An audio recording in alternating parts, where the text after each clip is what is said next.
The current monetary system came into being or was formally established when the Second World War was coming to an end in the Bretton Woods Conference in upstate New York. And to put over this position in a nutshell, because we don't have enough time, a monetary system came into being in which only one currency had any semblance of being having integrity. The US dollar was redeemable in gold at the rate of $35 an ounce, but only governments could redeem.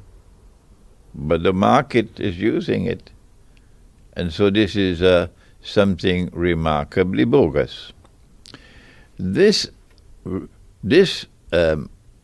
semblance of integrity which was there with the US dollar was not there with any other currency in the world. All other paper money, all had their value in relation to their link with the US dollar. Good. And then this disappeared when one man stood up in the French National Assembly with admirable courage and integrity, General Charles de Gaulle. No voice from the world of Islam, no voice from the world of Christianity, no voice from the world of Judaism, the scholars. But from France, General Charles de Gaulle denounced the monetary system as unjust. And they never forgave him for that. They got him out. But France then continued to redeem the others until 1971. And then the United States decided we can no longer honor this obligation under international law to redeem dollars for gold. And then came the United States in no man's land, the United States dollar. And from 1971 to 1973, there was a precarious vulnerability for the whole monetary system, because the United States dollar is in no man's land. And then they orchestrated the 1973 Arab-Israeli war, and they were on both sides of the war, because the Soviet Union was with them. And that war, it was that war which brought into being the petrodollar. And now oil is used as gold. Our Prophet Muhammad, Allah's blessings be upon him, prophesied about the end time. And Muslims know about this. He said that the river Euphrates will uncover a mountain of gold. This is the Prophet speaking in symbolic language. Only a true prophet could speak like that. He said that the river Euphrates will uncover a mountain of gold. People will fight for the gold.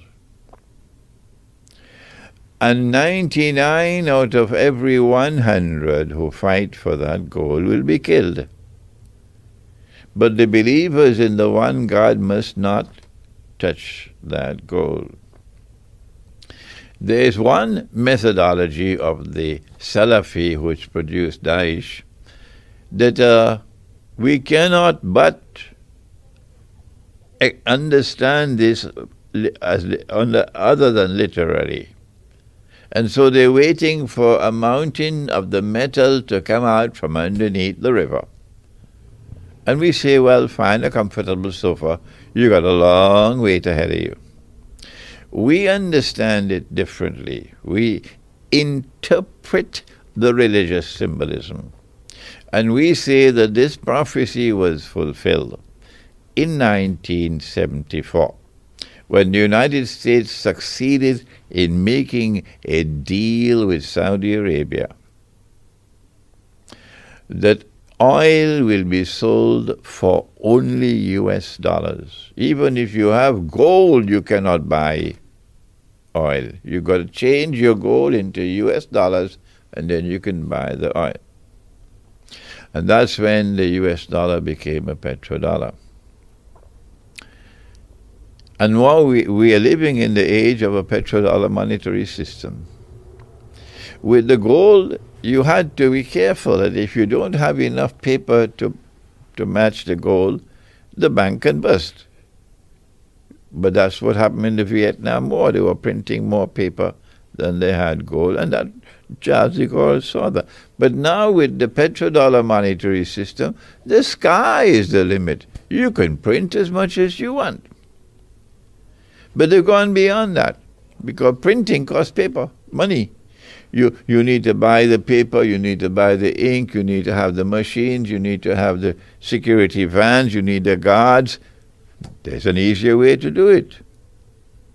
Instead of having money made from paper, you have invisible money, intangible money, digital money, electronic money. And all you have to do is Obama signs a check, sends it to the Federal Reserve, and the Federal Reserve then signs a check and sends $7 trillion to the different banks.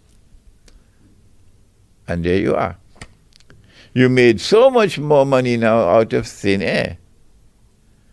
And when President Morsi of Egypt, who says he is a Muslim, and Ikhwan al-Muslimun is a great Muslim movement with great intellectuals in them, and he now goes to the IMF to borrow $4 billion, as he did. When a contract is signed with the IMF, only then does that become money, because you now have a legal obligation to repay $4 billion. And so there are people who have succeeded in a manner which is unbelievable in producing money out of thin air and expanding and expanding and expanding in a mysterious way that make the banking system richer and richer and richer. But the plea that we cannot allow the banking system to fall, this bank is too big to fall, that lie, monstrous lie is uttered from the White House, so we got to help them. So you send more trillions of dollars to the banking system. This is a monetary system which has come from the Antichrist. And if you are a Christian and you cannot understand that, you got homework to do.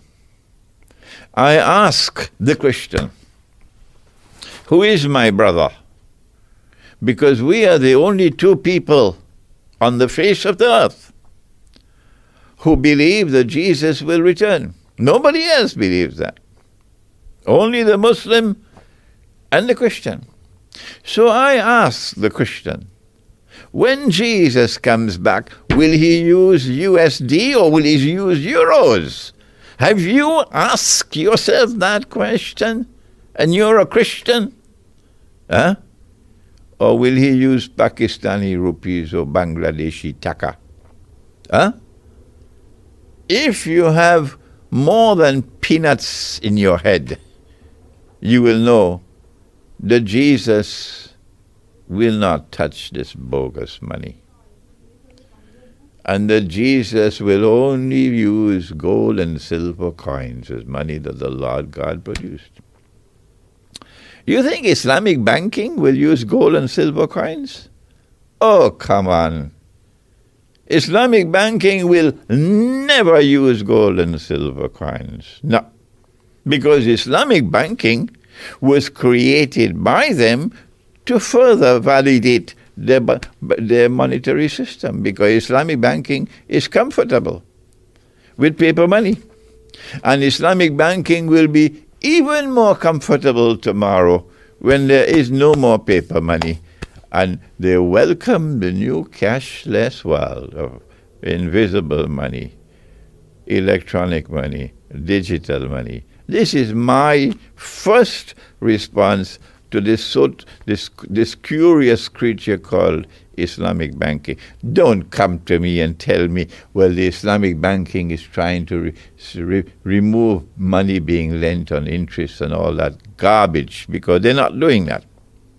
What Islamic banking is doing is lending money on interest, but doing it from the back door. The commercial banks are doing it from the front door. So the commercial banks have more integrity than you doing it from the back door. I don't have the time to explain all these things, but this is our response to this bogus monetary system. And we look forward to the day when the Christian world and the Jewish world and the Muslim world will wake up from their brainwashing and recognize when Jesus comes back, he's going to be using gold and silver coins. We call them dinar and dirham. If that is going to happen when Jesus returns, the Son of Mary comes back, what are we waiting for? Why our voice is not raised? Why don't we come together in a common struggle to restore gold and silver as money in the market?